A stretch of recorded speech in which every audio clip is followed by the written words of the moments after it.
Thank you, gentlemen, for your appearance, and thanks to all the men and women who you represent and the work they do for our country. Mr. Ray, are you aware of a gentleman by the name of Oleg Deripaska? I've heard the name. Is it fair to call him a Putin-linked Russian oligarch? Well, I'll leave that characterization to others, and certainly not in this setting.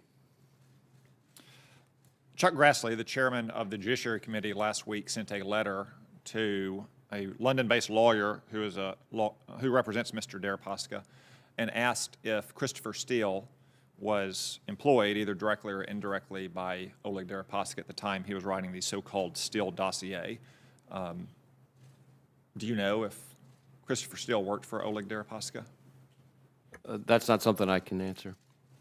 Could we discuss it in a classified setting? There might be more we could say there. Thank you. And maybe we'll hear back from the lawyer in London as well to give us a straight answer. Jim Comey testified before this committee in an open setting last summer, and he referred to the Steele dossier as salacious and unverified. Does that remain the FBI's position? I think maybe there's more we can talk about this afternoon on that. Okay, thank you. I'd like to turn my attention to the threat posed by China and specifically Chinese telecom companies. Senator Rubio spoke earlier, and I agree with what he said about the threat of a rising China and also the threat of Confucius centers. There's also the threat that telecom companies, specifically Huawei and ZTE, but also Unicom and Telecom, pose to our country. That's why I've introduced legislation with Senator Cornyn and Senator Rubio to say the U.S. government can't use Huawei or ZTE, and that the U.S. government can't use companies that use them. And I'm glad that some companies like Verizon, AT&T, among others, have taken this threat seriously. Could you explain what the risk is that we face from ZTE and Huawei being used in the United States, especially here in this public setting, the risk that companies, state governments, local governments might face if they use Huawei or ZTE products and services? I think probably the simplest way to put it in this setting would be that we're deeply concerned about the risks of allowing any company or entity that is beholden to foreign governments that don't share our values to gain positions of power inside our telecommunications networks. That provides the capacity to exert pressure or control over our telecommunications infrastructure. It provides the capacity to maliciously modify or steal information, and it provides the capacity to conduct undetected espionage. So at a 100,000-foot level, at least in this setting, those are the kinds of things that worry us. I will say, like you, Senator, we've been gratified, I think, to date by the response of the large U.S. telecommunications providers to our trying to raise awareness on this issue. But I also recognize that the competitive pressures are building, and so it's something that I think we have to be very vigilant about and continue, as you all are doing, to raise awareness about.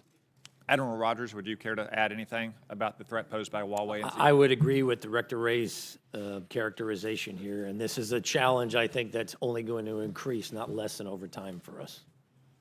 So you would suggest to mayors, county judges, university presidents, state legislatures to look warily if Huawei or ZTE comes bearing gifts to them? I would say you need to look long and hard at companies like this. All the witnesses, I'd like to address this question to you. Will you please raise your hand if you would use products or services from Huawei or ZTE? None of you would. You obviously lead intelligence services, so that's something of a biased question. Raise your hand if you would recommend that private American citizens use Huawei or ZTE products or services. None of you, again, are raising your hand. Thank you for that. Finally, I'd like to turn to a question, Director Pompeo, that's been in the news in the last few hours. There are reports that over 200 Russian mercenaries were killed in eastern Syria. Can you confirm or deny those reports? Senator Cotton, I'll leave to the Department of Defense to talk about what transpired there. I can say this, from an intelligence perspective, we have seen in multiple instances foreign forces using mercenaries in battles that will begin to approach the United States. General Ashley, since you represent the Department of Defense, would you like to confirm or deny?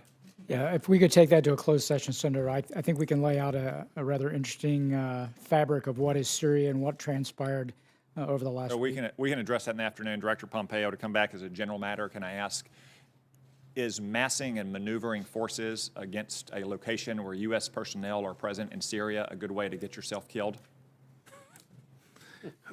I think I'll defer that to the Department of Defense as well. General Ashley, would you like to answer that question? So that does make you more susceptible. I would leave that also to the operational commander, but you are at greater risk when you start to mass in that situation. Not a good idea if you want to have a long and fruitful life. Thank you.